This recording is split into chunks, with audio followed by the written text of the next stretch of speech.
Welcome to Compass Points, the weekly podcast for CompassKnox.com. CompassKnox.com is your best source for news and politics in Knoxville and Knox County. You can find their daily in-depth coverage and subscribe at CompassKnox.com. Welcome to Compass Points, podcast about Knoxville and Knox County government, politics, business, education, just about anything else that strikes our fancy. I am Scott Barker, the editor of Compass, and Compass is a subscription-based newsletter and website where we report on all these topics and more, and you can find us at CompassKnox.com. I'm joined, as always, by Compass co-founder and host of the Headlights podcast, Jesse Mayshard. Jesse, how you doing today? Hot. You and what, 250 million other people? Yeah. However many people are in the United States now? Heat dome. Yeah. It's been brutal. I had to go out the other day and I think I got a little bit of heat stroke while I was out. It was just, and I wasn't really out that long. Around because I was drained the rest of the day just by being out for about an hour. The first day that it really went up into the 90s, I had some of those moments of just like walking out to the car, and then you get in the car and it takes, a couple of minutes for the air conditioner to get going and overcome the heat, and I was just like, it doesn't feel healthy to be out here. It just feels like biologically, this feels like I should be crawling under a rock somewhere. So yeah, and again, Seth, I'm sorry for talking about the weather, but I mean it's hard not to. I mean, it's all right. I mean, it is in the occasion of it is absolutely that it just makes me feel like my segment is more important. That it's so important that one of the actual hosts takes it over. That's right. So that it gives me a little bit of pride in that sense. All right. Well, we also have, this is 4th of July weekend. So we're recording this on the 3rd, and it will roll out on the 5th. So you guys doing anything exciting for the 4th? I'm skipping town. I'm leaving tomorrow. The 4th. I'll be on the road for most of the 4th of July, but I'll be out at the in the greater Charleston neighborhood for the 4th and the week following as our family vacation of the year rolls in. Yeah, I have a feeling that we're going to kind of huddle indoors, maybe at least until the sun goes down, maybe go over to a friend's to, they have a swimming pool, so maybe that's the one thing I can sort of envision doing outdoors this weekend. All of you who went to the KSO concert on World's Fair Park, I hope you had a great time, and I hope everybody survived. Yeah, really, because I won't be there. Yeah, I will be hunkered down either. In my house. So, that's and one thing it's weird about this year. Of course, it's the 250th anniversary of the signing of the Declaration, and everybody is everybody's trying to tie into that and all. But one thing that's weird is in my neighborhood, where 4th of July is a time for people to set off fireworks every night. Right. It's not a day, it's a season. It is. And somebody set off some firecrackers. I mean, they weren't even big. I think it was Monday night, and nobody's done anything since in my neighborhood. Yeah, I feel like it's been lighter than usual in our neighborhood too, and so I don't know if that's an economic indicator or that people it's too damn hot to be out there. Too hot. People are, for various reasons, not feeling very festive. I don't know, but we've actually talked about that we don't feel like we've had a couple of outbursts here and there, but nothing like the night after night buildup that you're talking about that we certainly have had in plenty of other years. Yeah, people who don't live in North Knoxville, I don't think understand. Oh, South Knoxville gets pretty raucous too. There's fireworks around a lot of parts of Knoxville. We usually have some out here. I mean, as you mentioned it, I hadn't thought about it, but I haven't heard any yet this year. And usually we'll have a spattering. Yeah. Where it seems like you guys are having spattering, where usually it's a pretty constant, but like we'll usually have had a handful. We'll see tonight, knock on wood, I suppose, and we'll see if round 1 starts this evening. I guess if you're into it, you can get head down to Gatlinburg for the first 4th of July parade of the year. Remember, if you live in the city of Knoxville, it is illegal to set off fireworks in the city, and also probably nobody's going to do anything about it if you do. True, but it is illegal, and when it's hot and dry like this, it is dangerous. Certainly can be.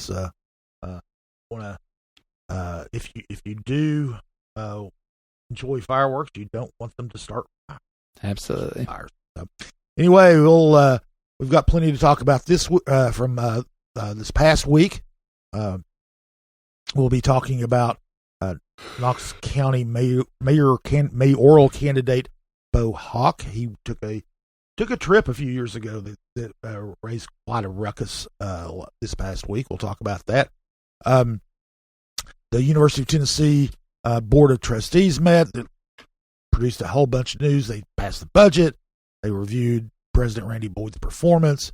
They kind of decided to launch an effort to possibly establish some reduced credit degrees. A shorter time frame to get a degree from UT.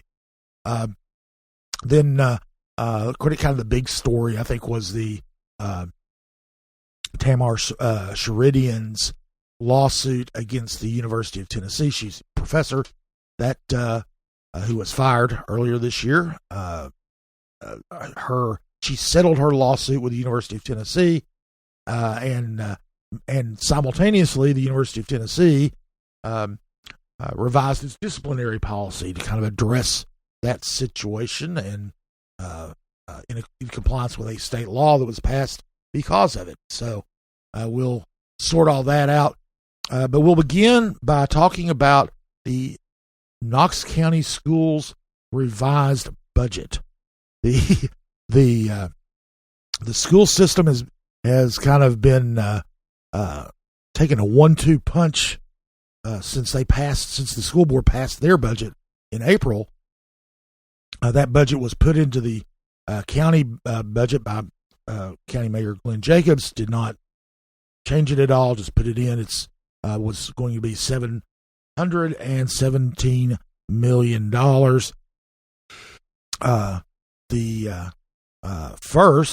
And we talked about this, county commission came in and quietly and suddenly took $4 million out of their budget. It was $4 million of property tax revenues that they are taking, and they're going to apply to general government employee raises over the next year. Raise them. They were going to have a 3% raise. Now they're going to get a 6% raise. Excuse me. Then just this last week, the state of Tennessee advised the school system that they were going to get $3.8 million less in state funding for the upcoming year, which less than they anticipated. It's not actually less than they got last year, but it's less than what they had budgeted. Right, and so that's a total of $7.8 million in revenues that the school system does not have for the upcoming year. So Superintendent John Riswick and his team got together and they've come up with a plan to address that and not raising revenues because the school system can't, but they're going to be cutting teaching positions. I mean, cutting back on the days that administrators and elementary school assistant principals and all can work during the year, which means a pay cut for all of them. And they're going to put a moratorium on buying technology device replacements for both students and staff. They're going to do various other things to try to make up for that shortfall.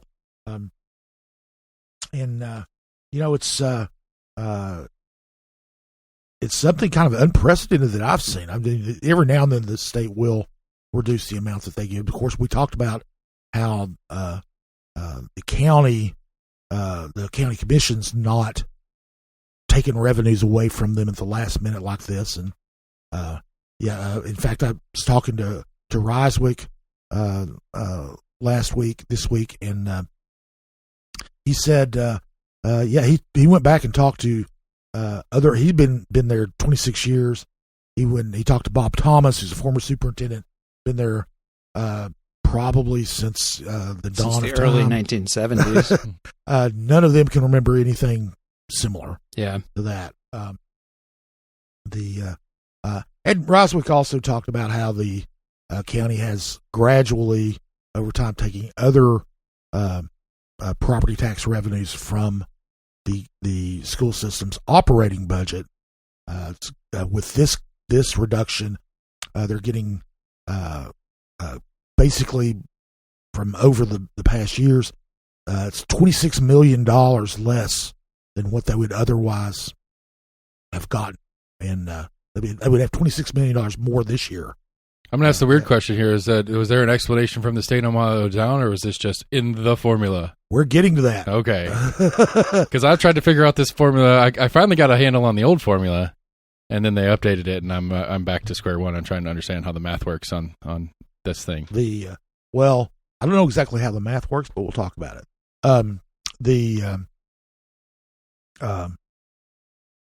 Anyway, now Chris Caldwell, the chief financial officer of the county, said that Roswick's right. It has been 13 cents.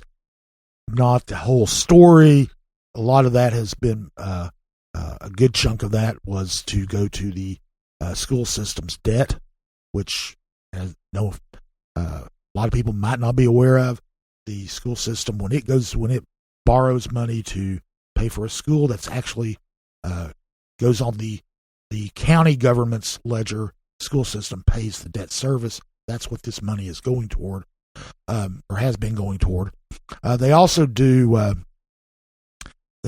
done it for a couple of other kind of weird things. One of them is the county and the school system decided to split what they call natural growth, which is kind of the increased revenues, sales tax and property tax revenues that you get from population growth and that sort of thing. The school system gets 72 cents of every dollar, 72% of the sales tax revenues. So they have to the county takes a larger portion of the property tax revenues.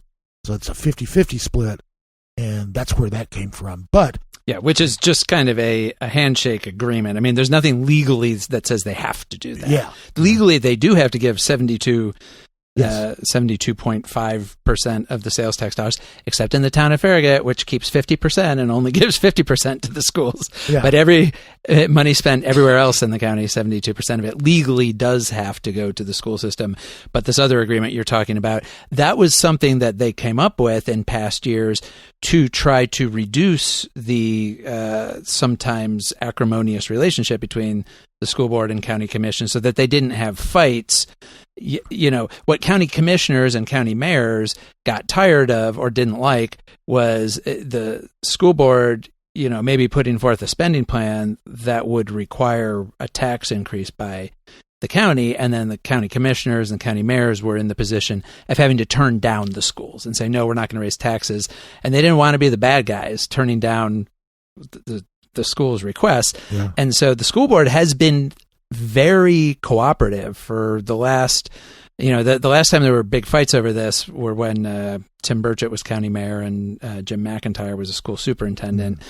And after they had a couple of fights, they came up with basically these agreements. And ever since then, so it's been a dozen-ish years, the school board has, school administrators have worked very closely with county finance.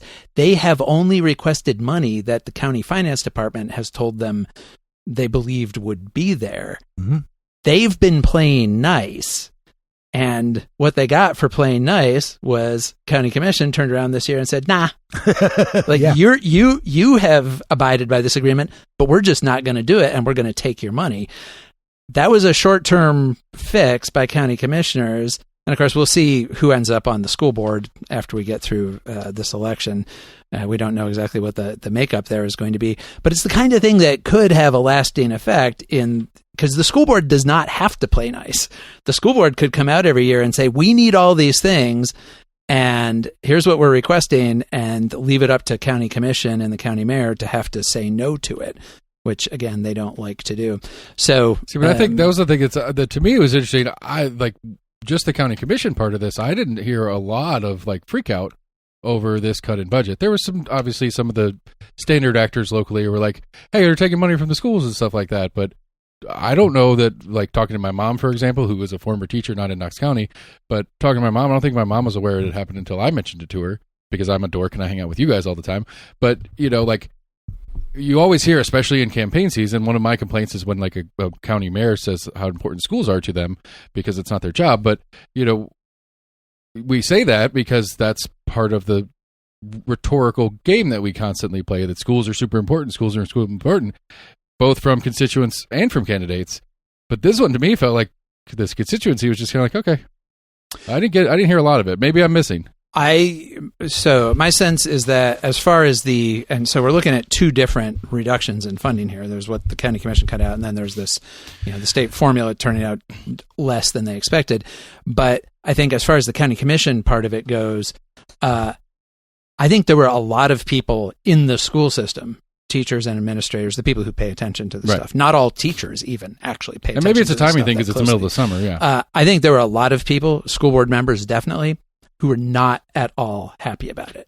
But they are in a delicate political situation. Both Superintendent Ryswick and the school board members, they have to continue to work with county commission, whoever the next county mayor is, state legislators, and so forth. And so they are less apt than they used to be, honestly, to raise a stink about this stuff, because again, they have been trying to play very nice for about the last dozen years.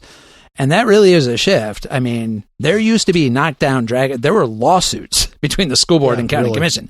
Like this era of relative peace between those bodies. I think everybody's just kind of gotten used to it. And maybe I think the school board has gotten a little soft in their willingness to stand up and fight over this stuff. But again, there's nothing that says they have to be that nice. And depending on who's on the school board and what the leadership of that ends up being, this is the kind of thing that could have, we could eventually cycle back into a period where that changes. The thing with the state funding that I think everybody, like, I saw a lot of discussion about this on social media and stuff. And like, nobody understands this stuff. Yes, there's a state formula. There was a different formula. Now they have a new formula. But what happened here is not really related to the new formula. I mean, it is, but it's something that used to happen under the old formula too, which is both the old formula and the new formula use a variable that they call fiscal capacity. And what the fiscal capacity is a way for the state to look at every county across the state, how much money they have, and how much money they have the ability to generate themselves based on their local tax base. So they don't actually look at the revenues that they take in. They look at their tax base. What is the base of wealth in your county that you have to draw on to pay the local portion? And the state has for decades prioritized counties with less money. And so the state pays a higher percent of the annual budget of school systems in the poorer counties in the state, and they pay a lower percentage of the overall school budget in the school systems in the wealthier counties in the state. Knox County is one of the wealthier counties in the state. We're in the top 10. I don't know exactly. Number 3. I mean, I'm not about wealth, but we're the third largest. As far as fiscal capacity. Yeah. Knox County has the third highest fiscal capacity of any county in the state. The only others are for Shelby Davidson. Yeah. Because we've got, and as we know, our property values have gone up tremendously here. And so if you're the state looking at Knox County, you're like, you guys are sort of literally sitting on a gold mine relative to a lot of the smaller, more rural counties. And that gold mine is your tax base. And the way that you would mine that is that you would tax people on the value of their property. Yeah. And again, as we've talked about here over and over, for the last 25 years, we've had county governments that have just, have said, yes, we'll keep mining that asset at the relative level we're doing it. But even if we need more, we're not going to go down to the gold mine and get more. We're just going to leave that gold in the ground. And so when you do that, the state says, well, okay, that's your choice. Yeah, that's your problem. But we're still going to give you less money based on this formula. And if you want to make up the difference or not, that's up to you and your political leaders and your voters. But this is not a new, this goes back 20 years of the state consistently, the state portion of Knox County's budget, Knox County school budget, has gone down and down and down and down and down over the last couple of decades because our property values go up and up and up and up. And the state's looking at that, their formula is looking at that and saying, well, we are not going to prioritize your needs because you can take care of this yourself if you want to. So this is an unanswerable question, I know, but I'm just going to put this out in the air for everybody. There has been conversation about next session coming up that the state of Tennessee has been thinking about, the state legislature is thinking about putting a cap on property tax locally. I wonder, and again, I know this is an unanswerable question, hypothetical, whatever you want to call it, how that will affect the formula in the future if they cap, if your capacity is based on your ability to raise taxes off of your property tax, and they cap your property tax, that is therefore capping your ability to raise. Yeah, they might have to adjust how they look at that capacity formula. I don't know. They would likely should adjust. I'll air quote that. Anyway, I just wanted to throw that out there because it crossed my mind of the intersection of two things that are coming up in our. I'm sure we'll cover it in the future. Yeah, of course the one of the problems with capping property taxes is. Credit agencies also look at this. Yeah. They also look at your fiscal capacity. And if you don't have the fiscal capacity, you borrow money to pay back, pay on your bond issues, then it's going to be real expensive. Right. That's one of my favorite brags that Jacobs had in his State of the County or whatever a little bit ago. He's like, AAA bond rating or whatever. It's like, well, yeah, of course you have a AAA bond rating because all you have to do is raise taxes to pay it off. If you want to, yeah. So yeah, there are issues to grapple with as far as raising it. But anyway, we're getting a little bit further afield from the states withholding this money from schools. Well, it's not really withhold. I mean, it's not a cut.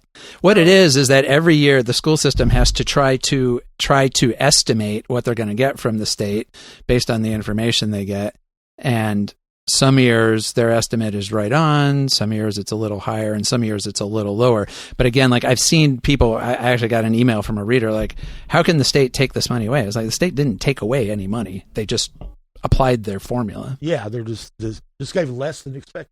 Yeah. So anyway, the school system was now, regardless of anyone's motives or formulas or anything else, they got to come up with $7.8 million. And the way that they decided to do that was, now they kind of divided it in two as well. I think they kind of sent a message by how they divided it in two because the position cuts come up. Said that that's what addresses the local shortfall. There are a lot of other things that go into the state shortfall, but the local shortfall, one of them is they were going to change the staffing. We're going to lose 29 teaching positions, and that's going to be like $2.6 million. The district office and administration employees, they work on 255, 260-day contracts. Each of them is going to be furloughed 5 days, and so they're getting whatever their salary is. 5 days worth is going to be cut. Essentially, of course, they're not working, but get cut. Same goes for assistant principals at elementary schools, and combined, that's going to be a little close to 1.5 million on that.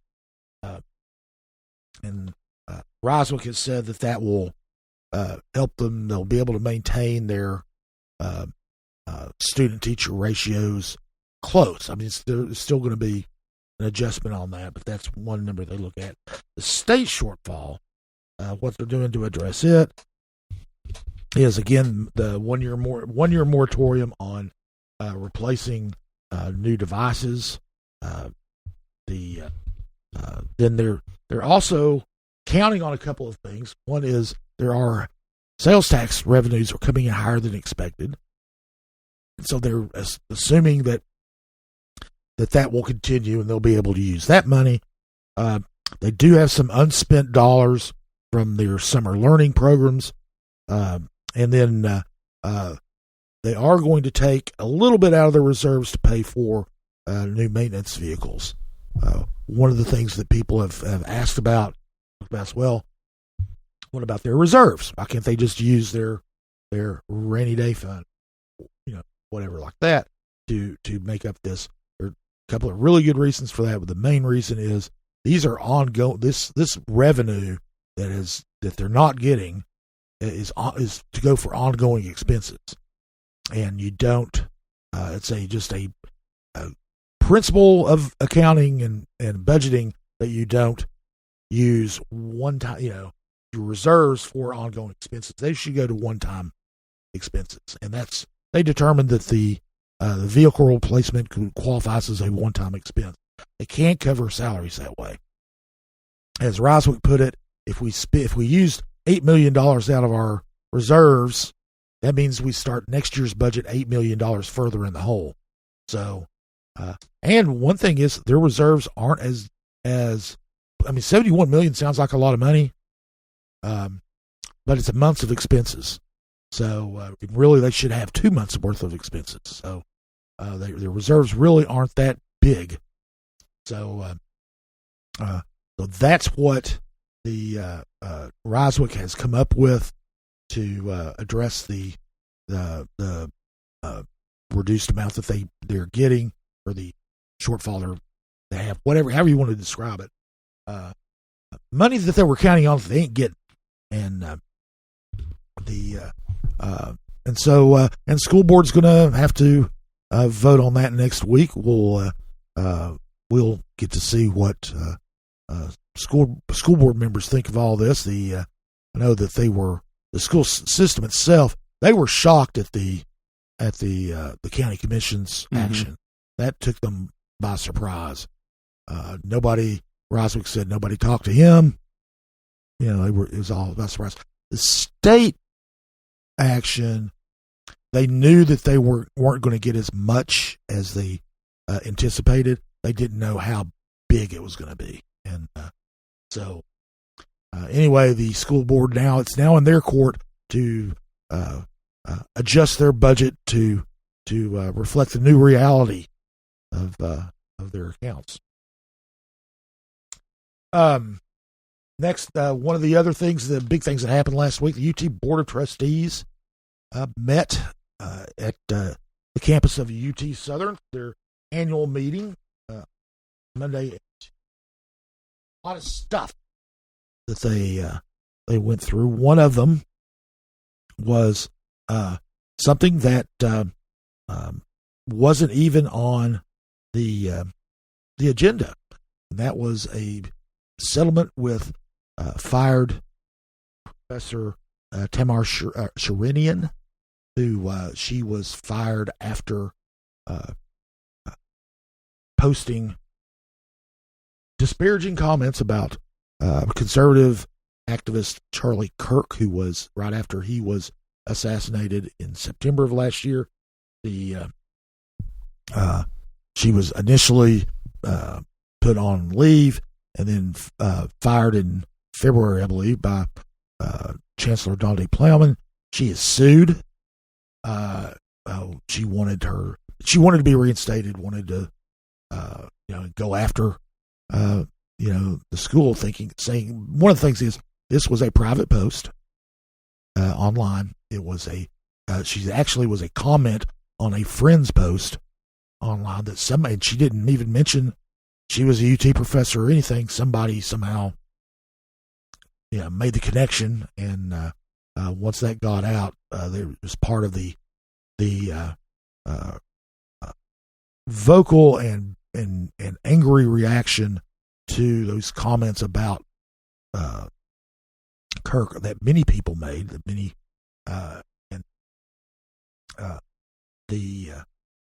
so she was fired. She sued. The settlement ended up, it's going to be $1.9 million. She will not get her job back. But one of the interesting things was this wasn't on the it wasn't on the trustees' agenda, and actually there was a filing in federal court made on Monday when this actually came up in the audit committee meeting at the trustees' audit committee. They said they were going to. They had a settlement they needed to talk about. They went into executive session, which is non-public, where they go to talk about litigation and things like that. They came back out and said, "We've got this settlement," and didn't mention Shirinian by name, but that was what it was. So pending approval from the Attorney General and the Governor, that settles that lawsuit. But one also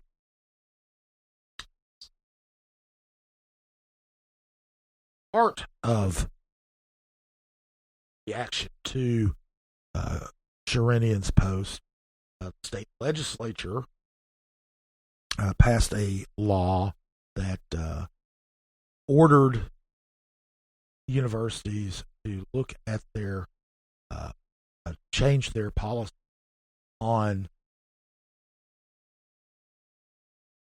disciplinary actions for misconduct. So UT has done that. The trustees approved a policy change on Tuesday that addresses that law, and they think fulfills the requirements of that law. And one of the main things is that if somebody is accused of misconduct, even if they have tenure, they have to. Then it goes to the provost and the chancellor. They're the ones who make the decision. There's a process that includes faculty for all other disciplinary actions for whatever reason they may be, and that's part of the tenure protection that you have as a professor when you get tenure. So this is markedly different. Yeah, I mean, it's really a weakening of tenure, what the legislature did. They kept tenure in place. There was another bill filed to eliminate tenure for state public universities, but there was a lot of pushback on that. So the legislature didn't do that, but they passed this bill instead, sponsored by our own Jason Zachary of Farragut. He was actually named in the lawsuit. Right. Yeah, he was. That's right. He was one of the parties in Shirinian's lawsuit. But this significantly waters down those core disciplinary protections, the due process protections of tenure. And right, you will no longer get to make your case to sort of a jury of your peers, which is the way the process is set up under tenure. It obviously is to give direct power to, I mean, I think in the law, it gives the power to the board of trustees of the institutions, but they can delegate that power to administrators, which obviously is what UT has done. Well, one thing too, though, this is, as I said, this only applies to misconduct. The other, so what is misconduct? Right. They do define it, and it's things like violations of university policies, the code of conduct, fraud, dishonesty, job conviction or criminal convictions that could interfere with your job, you're performing your job, those kinds of things. They do list out what those those are. But so it's not just,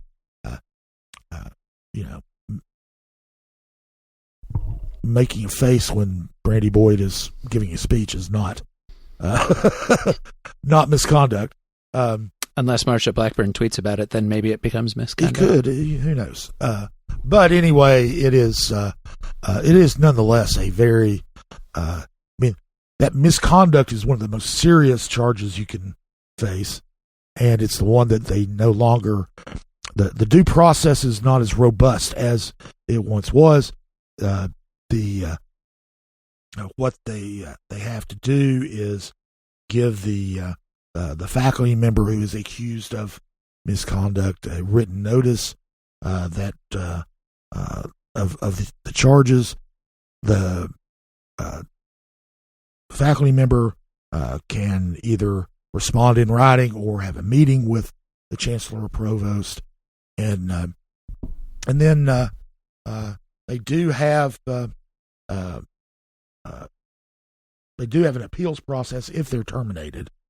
One is to appear before an ad hoc committee of administrators, which are the people who work for the person who just fired you, right? Or they can request a hearing before an administrative law judge. That's under the Uniform Administration Procedure, and so there is an appeals process sort of there, but it does. Faculty at the University of Tennessee, Knoxville, and other places are vehemently opposed to the change in the law. They've had to kind of accept that now that the law's changed. They're doing this. The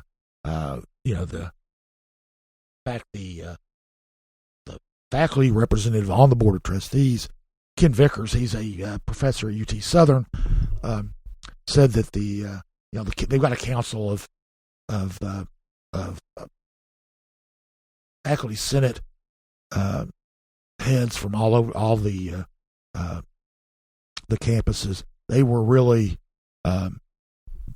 adamant that the conversation needs to be continued over issues about tenure and protections that they get. But other than that, they really were kind of hamstrung because the university had to comply with that law.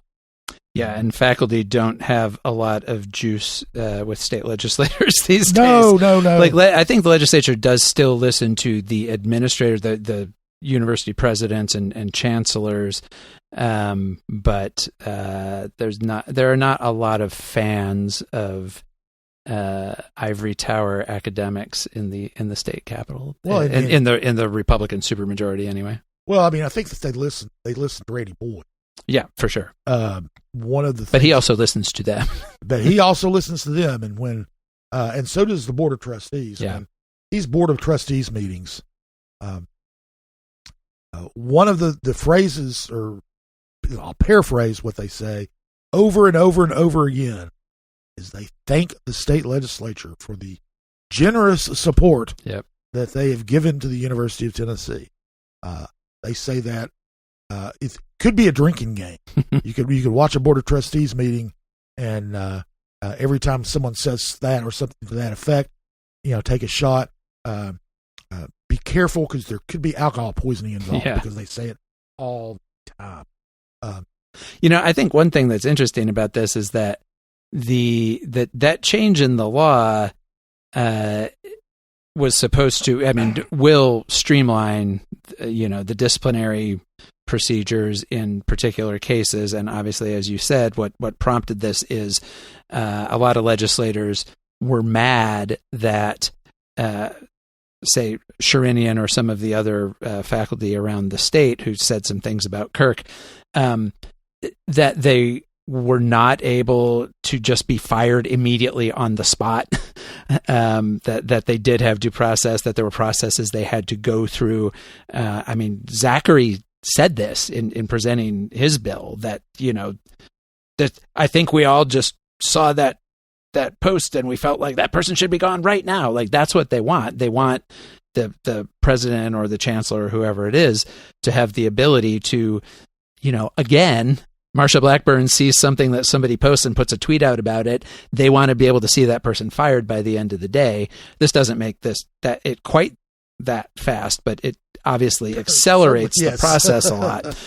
But I don't know that any of that would have changed the outcome of this lawsuit, because Shirinian she alleged various things in her lawsuit, including that UT had not followed its own processes. That was one of her claims.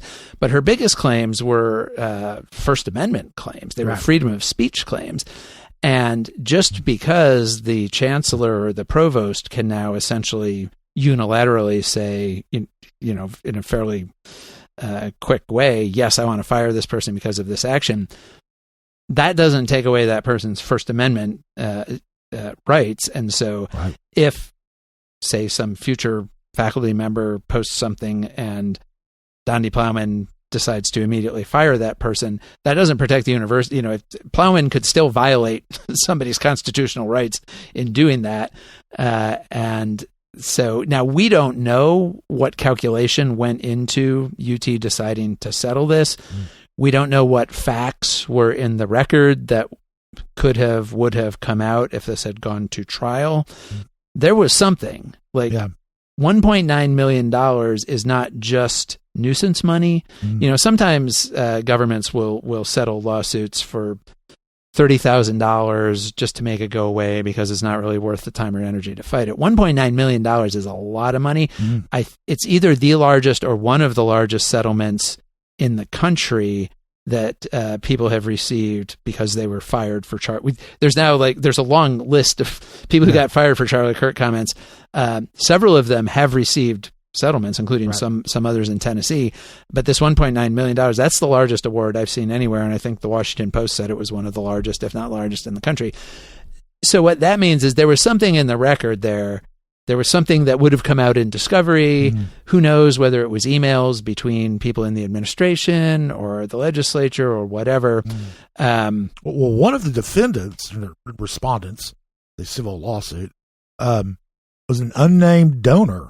Right. Who apparently Shirinian alleges was going to take back a sizable donation if they didn't fire her. A $10 million donation, wasn't it? And I believe it was 10 to the College of Engineering. So there was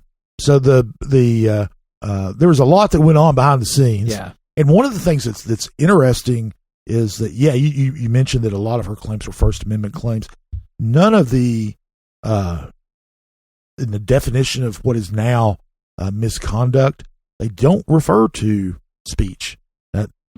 If now something that violates whatever, I don't know the ins and outs of their code of conduct, but speech itself is not mentioned. So those protections, if you're still protected by the First Amendment at the University, and also by a state law that was passed by the Republican supermajority not too long, less than 10 years ago, protecting the freedom of speech specifically of university faculty and staff. Because at the time that they passed that law, all of the cases that you heard about in universities where people were getting in trouble were people on the right saying something that people on the left found offensive, and we're trying to cancel them or whatever. And so the legislature got mad about that and passed a law saying, no, universities are places that should be open where everybody can speak. And UT then adopted, which they haven't rescinded. They still have this policy. Shirinian referred to it in her lawsuit, a very robust freedom of speech policy for faculty and staff that, there isn't really any way to read that policy and say that, this means that you can fire somebody who says something that you don't like. Like, it literally says the reverse of that. Even they have changed the disciplinary procedure. I'm sure lots of faculty, both at UT and other places around the country, have gotten the message in recent years to watch what they say on social media, to not, to maybe back away from the kinds of issues that might trigger these sorts of responses. So I think I'm sure there is a chilling effect going on, but Shirinian still got a $1.9 million settlement. So Right. it's not like the university was able to walk away from this saying, the university cannot say that, everything we did was fine because they paid $1.9 million to get out of it. Yeah, it definitely is a big chunk of the, a big settlement, and you don't get in settlements like this. Of course, the actual final settlement hasn't been filed yet. That will be when the governor and the attorney general, when and if they sign off on it. But typically, in these kinds of things, that the parties all say that they're not admitting doing any wrongdoing, but a lot of times, not always, the size of the settlement and the fact that a settlement was reached is compelling. That's but anyway,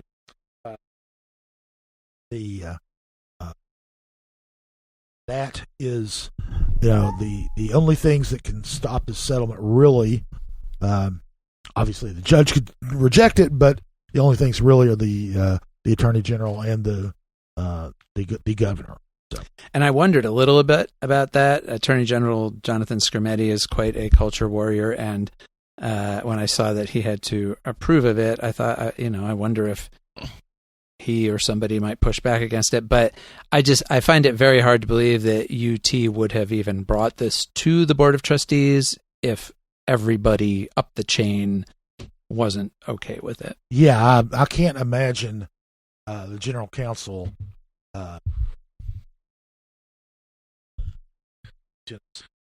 would not let the attorney general know, would not let the governor's office know, okay, this is the status, this is what we're thinking about doing. Would you be okay with this? And notably, since it came out, we have not seen Marsha Blackburn, Tim Burchett, some of the other people mentioned in the lawsuit. None of them have come out and railed against this and said, this is a disgrace, we shouldn't be paying her $1.9 million. Like I've seen a lot of sort of just general commenters saying that, but I haven't seen any of those people saying it. And so my guess is that everybody is just kind of backing away from it. Well, and that goes into kind of the way that this was brought up, because it wasn't on the agenda. Nobody knew this was happening outside of the UT. Nobody knew this was happening. They brought it up at a committee meeting at the very end of a 2-hour committee meeting, and they went into this executive session. You didn't find out until the end of the executive session, at the end of the meeting, what they were, what the settlement was, what they were talking about.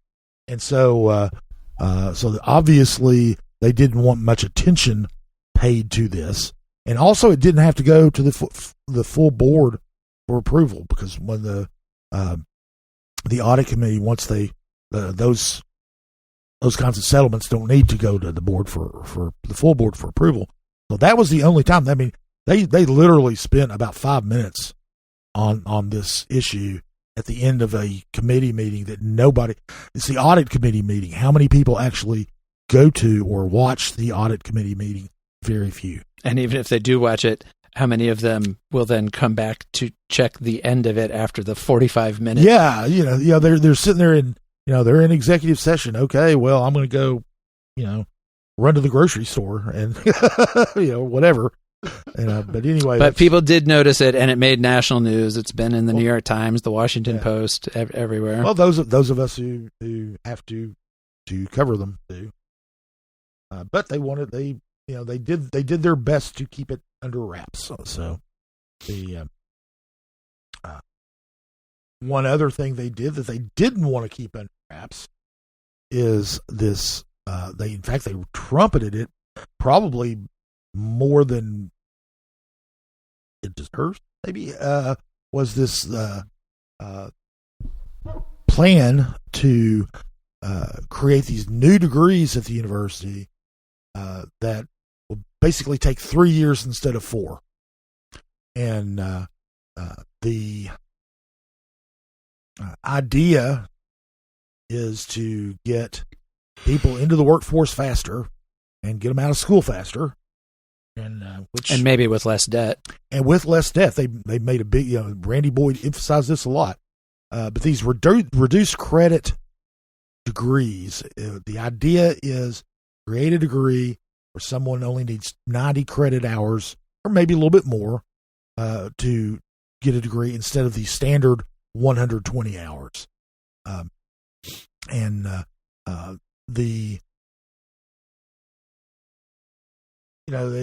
You immediately think, well, that's a big change, and it is. Can you even do that? And the thing is, one thing that wasn't emphasized in a lot of the reporting that was on this was these are only 4 new degrees.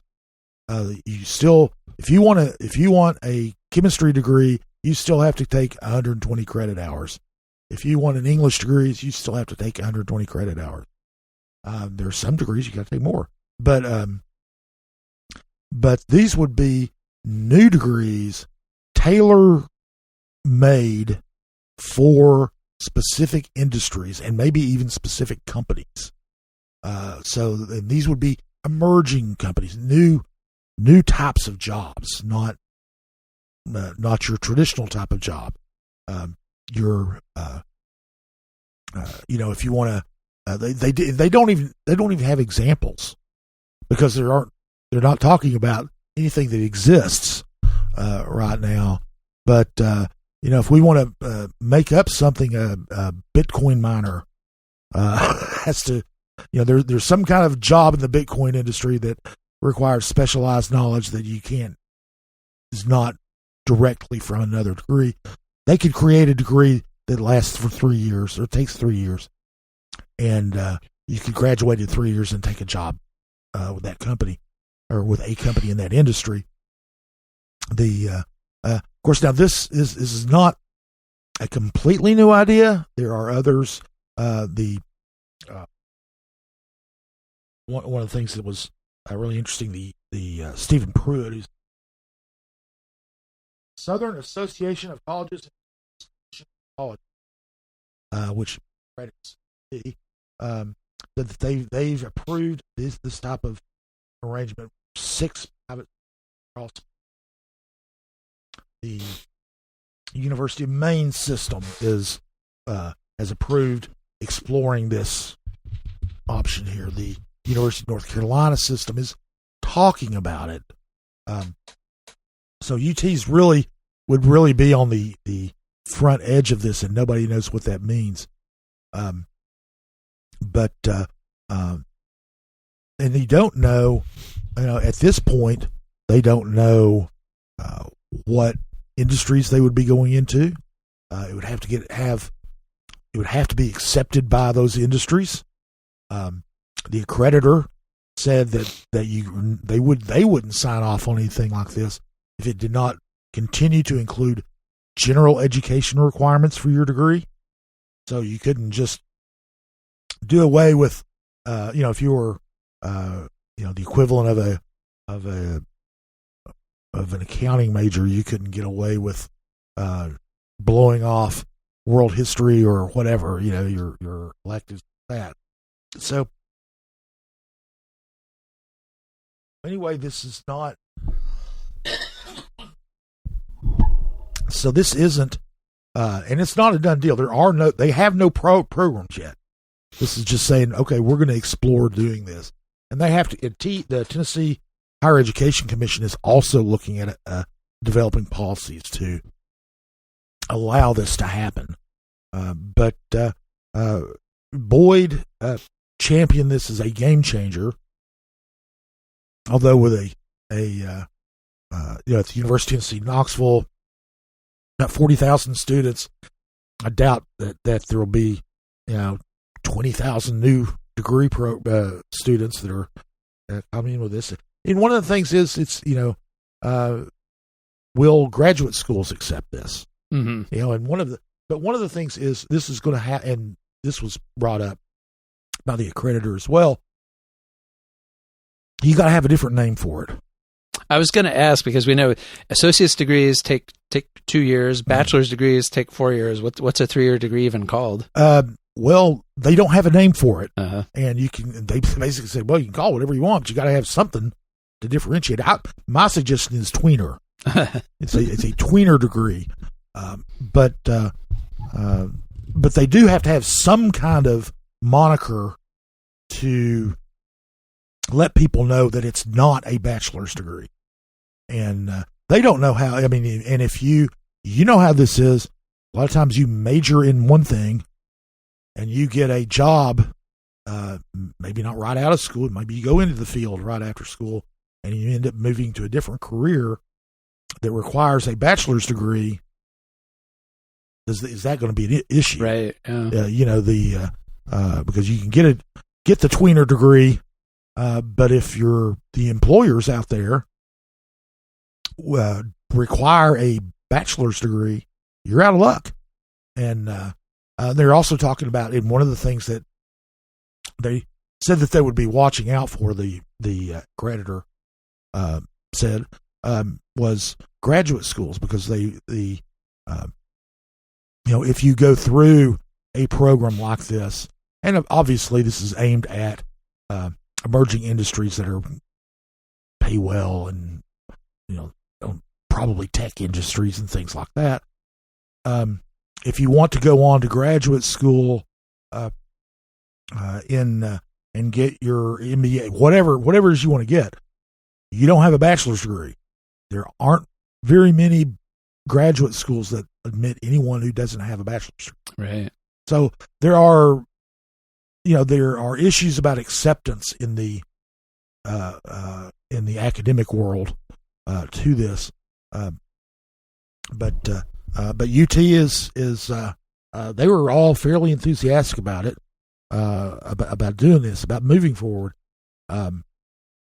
As we, as anybody who's paid attention to UT during Randy Boyd's tenure there, getting more students in, graduating them faster, getting them into the workforce is that's his ballpark. Yeah, he really emphasizes the workforce preparation, getting people jobs, getting graduates jobs, and so this is a way, like we said, for students to graduate faster with less debt, and for employers to get graduates faster, to get new hires in more quickly. So it will be fascinating to see what, if anything, they come up with as far what as that first program actually looks like, what right. It's in, and how do they get from 120 to 90 credits? What are you sort of shaving off there to do that? I mean, I think, the faculty concern about this kind of thing is that, regardless of what the accreditor or anyone else might say, that it's a step toward reducing the general education requirements, reducing the number of, English classes or basic math classes or whatever that students have to take. And I think that faculty have a lot of concerns about the erosion of the kind of traditional liberal arts college approach. The flip side of that is that the traditional liberal arts college approach, I mean, there's nothing magic about 4 years. Yeah. There's nothing magic about 120 credit hours. And it is a little bit weird that we have this system that assumes it takes the same amount of time to get an English degree, a math degree, a physics degree, and a nursing degree, or what, the 4-year model is really kind of archaic. It came from this very sort of elitist, aristocratic, you sent the young men and then eventually the young women away to school for 4 years to kind of learn how to be captains of the society and the culture and so forth. And then as over the course of the 20th century, as higher education became, that the government made a real priority of making it more and more accessible to more and more people, But everybody coming into it then got just subjected to that same 4-year model, which goes back to the 18th and 19th centuries. And so, I think it's and we're already seeing, I mean, UT's done other things. They have programs where you can do your first 2 years essentially at Pellissippi State or another community college, and then and of course you've always been able to transfer in, but they have programs now that are set up specifically where it's like, well, you're going to take your first 2 years here, and then if you do well enough, you're kind of automatically into the second 2 years at UT. So and of course they're looking at distance learning. Like, they're obviously thinking creatively about ways to change the model to make it more functional within the 21st century construct. Two things about what you just said. Boyd did make that point that this 120-hour thing, it's different degrees might take different time periods, but we'll educate your kids, but they've got to get 120 hours no matter what.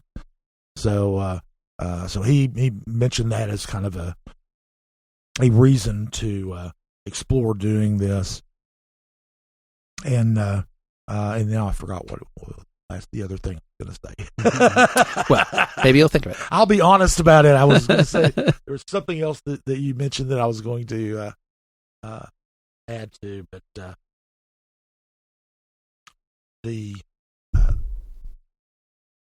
one of the things that I thought of too was, these programs, to set them up, it takes time, takes money. And I imagine that what they're going to be doing is going to employers in these emerging industries and getting them to contribute to the university to cover the cost of developing these programs. So there's a revenue stream aspect to this as well. Mm-hmm. And but like I said, it'll be interesting to see what they come up with, and what these degrees in these emerging fields turn out to be. Yeah. The one last item about UT. They passed the budget for the coming years, on nearly $4 billion budget. There's mostly there are some tuition increases to help pay for that at most of the campuses. UT Knoxville, the tuition and fee increase is very, very low compared to the other schools that are generally 2 to 3%. So the other campuses at UT, the UT Knoxville, the increase is 1.1%. Martin, Chattanooga, and Southern going at 3%. So it's the students at UT Knoxville coming out ahead a little bit there. At least the in-state students. At least the in-state, out-of-state students, their tuition is going up. That's where that 1.1% is, and or most of that. They also approved the capital budget as a couple of big projects at UT Knoxville. They're on there. There's an interdisciplinary applied health sciences building. That's $285 million. They're going to be building a civics education building, $232 million, and then another lab building for $186 million. So those are some of the kind of big ticket things that are coming down the pike. Another thing that they're going to be doing is demolishing what they call the Concord campus. Nobody knows where that is. Other than actually, it is on Concord Street, just north of Sutherland Avenue, kind of an industrial area. The state owns some property up there too. They're going to tear that down, and then you put in facilities there for facilities management, fleet management, public safety, some of the non-academic things that are going to go up there, which is kind of what that area of You could also call that the Marble City campus because they've got that. They've got Cherokee Mills, which does have academic programs. It does. And primarily, though, what they're doing there is those are temporary locations for when they're replacing a building on campus, on the main campus. They move things up there while the construction's going on. They move back, but that's kind of flex space that they have primarily for there. But yeah, the Marble City campus is going to be growing. So anyway, they also the Board of Trustees did their annual glowing performance review of President Randy Boyd. It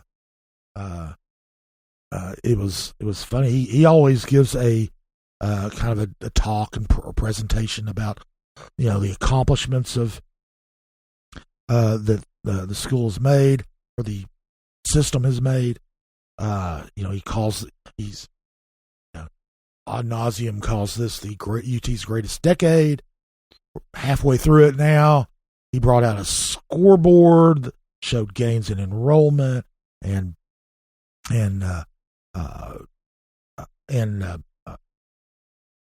research funding and all kinds of metrics that and the goals that they've got in place to reach by 2030. And at the end of it, John Compton, who's the chairman of the board, said, you just gave your performance review right there. We really don't have to go into what I wrote. And he is the one who writes the performance review. And it was very glowing. And there's really not a whole lot negative. It's really interesting, interesting dynamic there because you rarely see kind of the mutual admiration society that goes on between a board and the executive of an organization like this. And they talk about, one of the things they talk about in higher education and predominant, a lot of times it has to do with athletics, is alignment.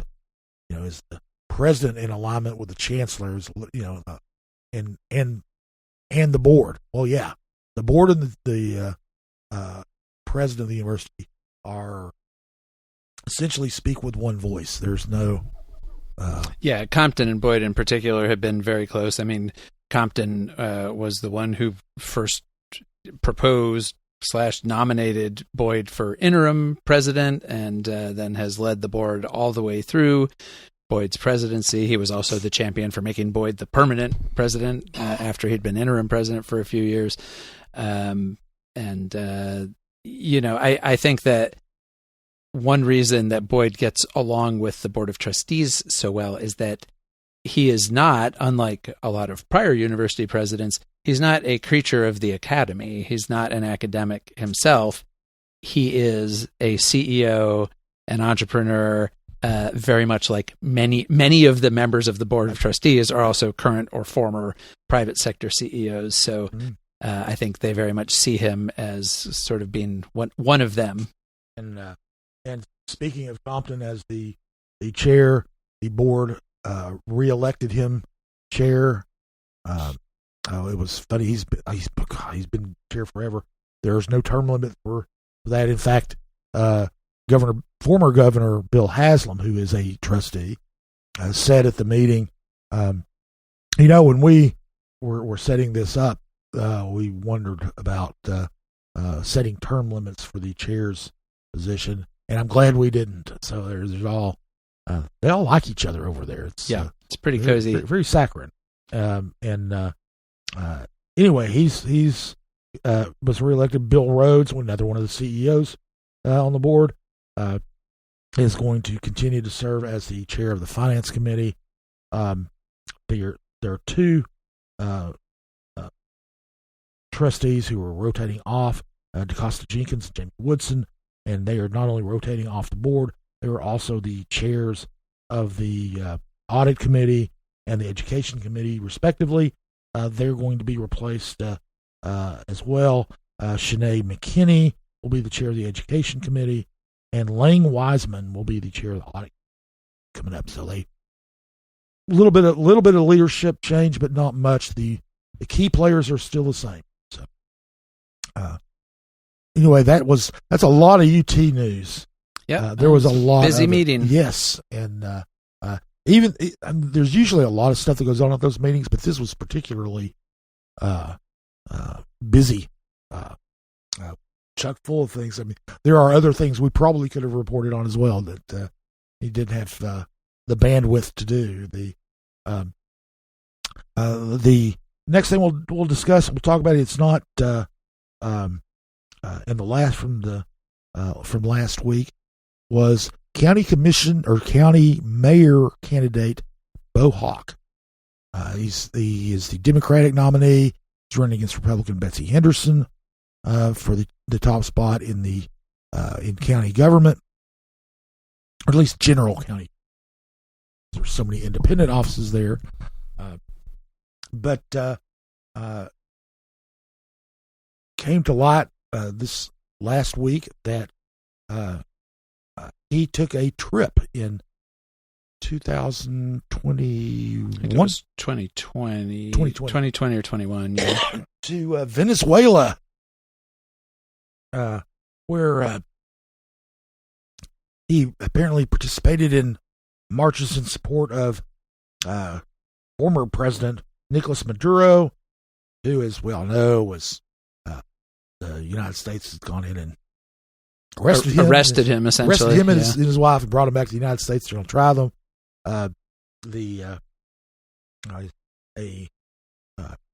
Generally considered a kind of brutal dictator. Yeah. And he is, and has been in the trip. Now, Hawk took this trip in 2020. The Republicans, of course, seized on this as a sign that he is too far to the left to be the Knox County mayor. And the interesting thing, one of the interesting things about this was originally published in a website that is basically a mouthpiece for the Venezuelan government. Yeah, kind of a pro-Maduro propaganda website, essentially run by a guy who was previously a consul general under Maduro, and that website published a story, kind of showing this group of Americans attending this march in support of the Maduro government, and Beau Hawk was there in the photo with about 4 or 5 other people, along with a large crowd of Venezuelans. And Hawk is a labor organizer. That's his background. He comes out of organized labor, and this trip appears to have been arranged by a group called the Freedom Road Socialist Organization that is a labor adjacent group. It's a very left-wing group. They have a website, you can go to it. They describe themselves as Marxist-Leninists. So they're like straight. That's as left-wing as you can get. You don't have to argue over whether they're Marxist or not. People throw that word around a lot. This group says we are Marxists. Yeah. And we want to support workers, and we want to overthrow the capitalist system. Like that's kind of their stated mission. And so it appears Hawk wrote some things for that group over the course of a couple of years. And so, it looks like that was kind of a sideline to his main, and it was obviously related to his main labor work, because the Freedom Road Socialist Organization, again, is a labor adjacent group. And I say, in fact, they're adjacent to the Teamsters, which is the union he belongs to. Exactly. So. And I say all of this appears to be this way because Beau Hawk has not returned phone calls, at least from us this week, to talk about this and give more explanation. And he was quoted in the New Sentinel story that the Sentinel wrote about it, But all they really quoted him saying was, well, I was young and dumb. It didn't really provide a lot of background or context. And this wasn't that long ago. Hawk is 35 now, so he would have been 30-ish when this happened. So it's, it would be interesting to hear some more about the context of it. So far, and we'll see. I mean, we will get a chance to talk to him as we get closer to the election. We hope to get a chance to talk to him if he calls us back. But, one of the things that's interesting to me about it is, right, absolutely, the county Republican Party is all over this. Betsy Henderson's been sending out things about it. Glenn Jacobs, county mayor Jacobs, has been out there saying, this, we do not need socialists in Knox County. And they've put up some AI-generated videos kind of showing Beau Hawk morphing into Nicolas Maduro and associating him with this, dictatorial socialist government. It's interesting, though, that the timing of it comes right after we just had this wave of elections in New York City where all these Democratic socialists won office. And so there was already all this talk out there about, is the Democratic Party becoming more friendly to socialists? And so then we get it, and it turns out, well, maybe we might have a socialist Democrat. He's never identified himself as a Democratic socialist, but we might have a socialist Democrat running here. The context of it is we're in an interesting point where I'm not sure that sort of just slapping the word socialist or even Marxist on things has quite the same effect that it used to, partly because we've gone through decades now where sort of everybody who's run for office as a Democrat has been called a socialist or a Marxist by somebody. I mean, President Trump's constantly out there calling everybody, radical left lunatics. It doesn't matter who they are or where they actually are on the political spectrum. And so, but plus also we're 30 plus years past the end of the Cold War. Right. Younger people, there's been lots of polls that show that socialism as a sort of general, if hazy concept, polls much better with younger people than it does with older people. So, I do think that 20 years ago, having somebody running for county mayor in Knox County who had 5 years previously had some sort of engagement with an explicitly Marxist-Leninist group, that would have just been the end of a campaign 20 years ago. It's clearly not the end of this campaign. Andrew Davis, a local Republican conservative campaign consultant, wrote an op-ed for the New Sentinel calling on Hawk to drop out because this disqualifies him. But clearly Hawk doesn't see it that way. And I've seen an awful lot of, local Democrats engaging online about it, saying we don't care, because a lot of Democrats are so mad about the Trump administration, about the state legislature, that I think people who are not planning to vote for Betsy Henderson are not going to suddenly go and vote for her because they find out that Beau Hawk, marched in something in Caracas 5 or 6 years ago. So it's possible that a result of, we'll see how Beau Hawk does in the August election. I don't think none of us are expecting Hawk to win that election necessarily, just because we haven't elected a Democrat countywide in more than 20 years here. But he might not do worse than other Democrats. And if he doesn't, if he posts just normal Democratic numbers in Knox County, then maybe it doesn't matter if somebody was part of a Marxist-Leninist organization. Maybe things have just shifted a little bit. We've kind of devolved into it's more about who I'm not voting for than who I am. Yeah. I think that's a general standpoint for a lot of people, and it works for the right side too. It's I'm not voting for that. And it's it doesn't matter what your candidate is as long as it's not that one. And that's just kind of where we are. And so I agree. It's not, I certainly don't think it's a disqualifier for a lot of people who are already planning on. Well, and again, to the degree that we have younger voters excited and energized by Zoran Mamdani in New York, he might actually pick up some votes from at least part of the electorate who we don't usually get a lot of younger people voting in the August election. No. So I don't know. It'll be interesting to see.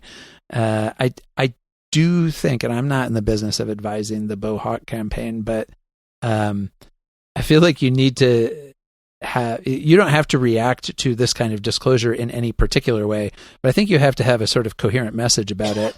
And I'm not sure that I'm young and dumb is a sufficiently coherent message at 30. Yeah. Well, I would like to hear more about that. Well, I mean, one of the things is, yes, it does appear that,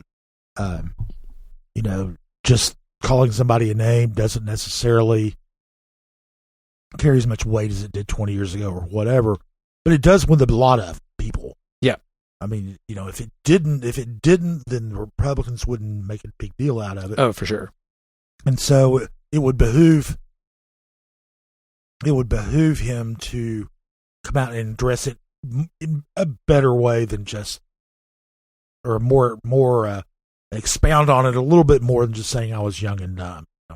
Okay, yeah, let's say you were young. You were 29, 30, whatever.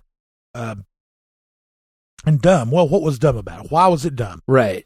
Why do you think it was dumb? If you are disavowing some part of this, what part of it are you disavowing? Yeah, right, exactly. That's just that context that, I assume we'll hear more about this at some point.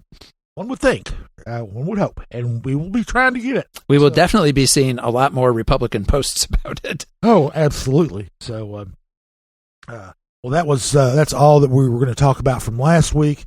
We had other stuff going on too, believe it or not. I mean, we took was a busy week for a summer in July. A holiday shortened week. Yeah. So, anyway, that's the kind of thing that you can find on Compass at CompassKnox.com. We report on all these types of things. We have lots of other stuff that's in there especially in our newsletter. We have a lot more there. You can subscribe at CompassKnox.com. Anyway, this week, we'll have another busy week.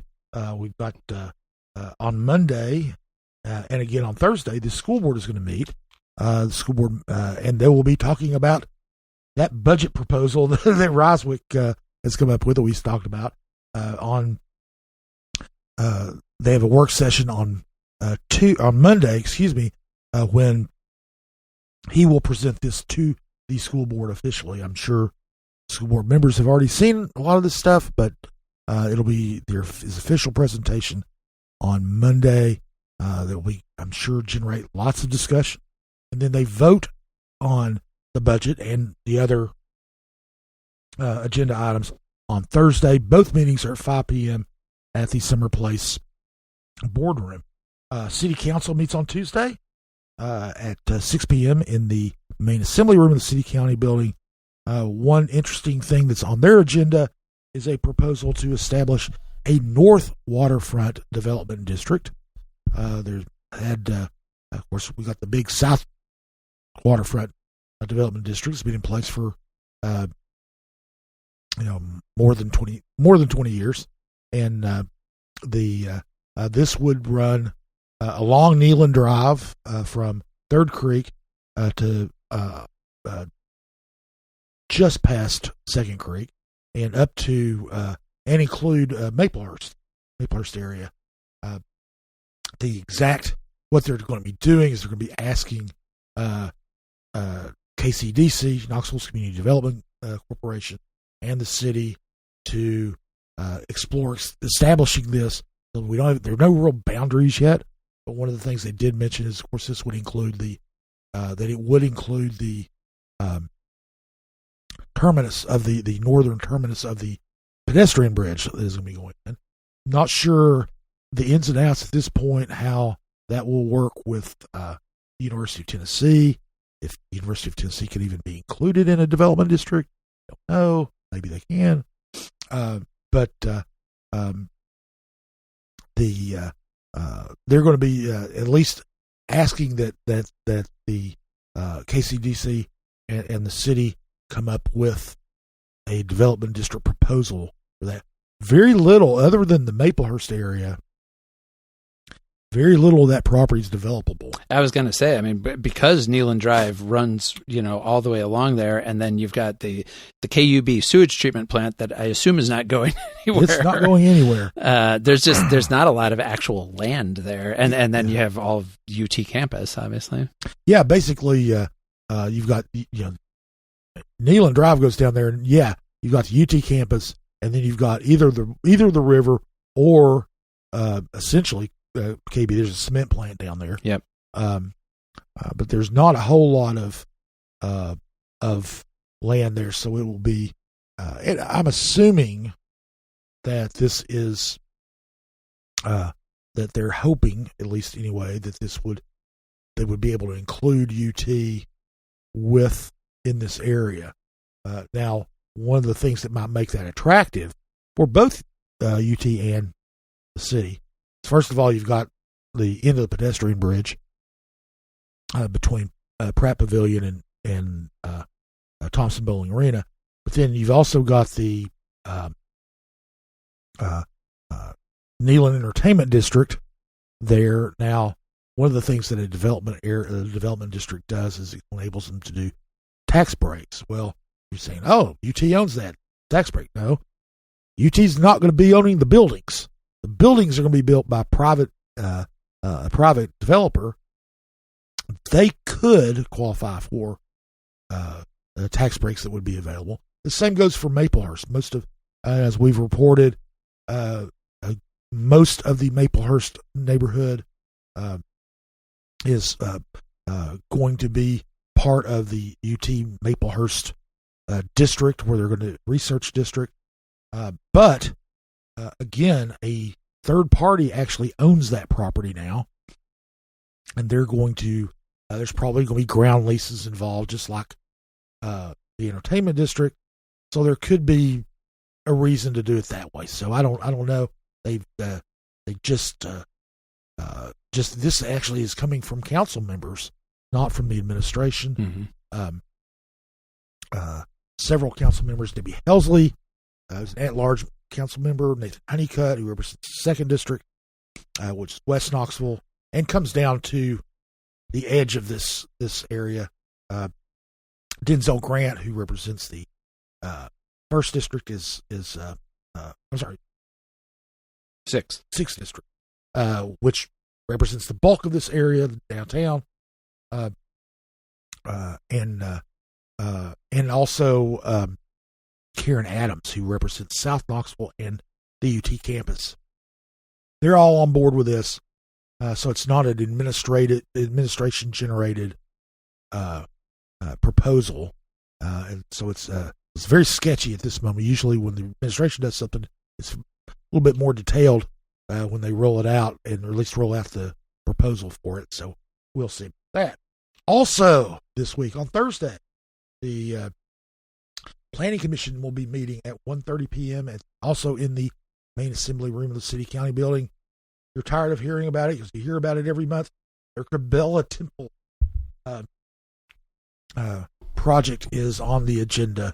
Back again. It's back again, and unless it gets postponed, they'll be making a decision on that. It's if you haven't been paying attention to it, it's a proposed apartment development complex at the Cabela Temple site, which is on the hill overlooking the south end of the Gay Street Bridge, where the Cabela Shrine Temple currently is.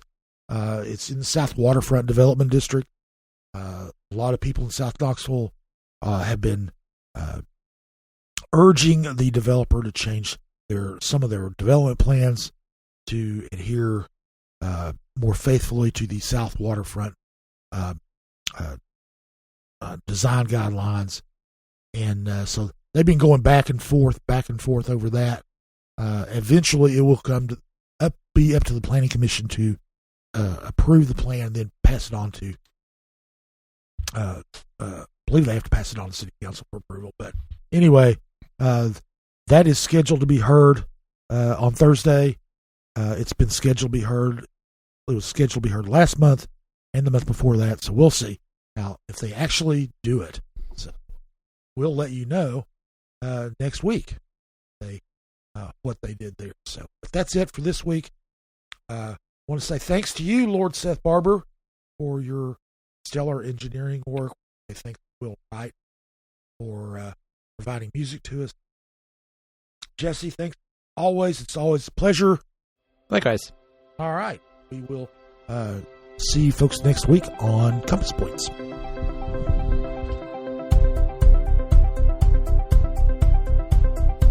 CompassKnox.com is your best source for news and politics in Knoxville and Knox County.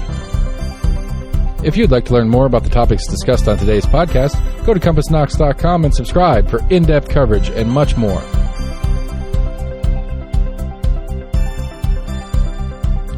And many thanks to William Wright for composing our theme song. Compass Points is a partnership of Barking Shark Media and Barbarian Productions, and recorded by Lord Seth A. Barber at Barbarian Studios, Knoxville, Tennessee.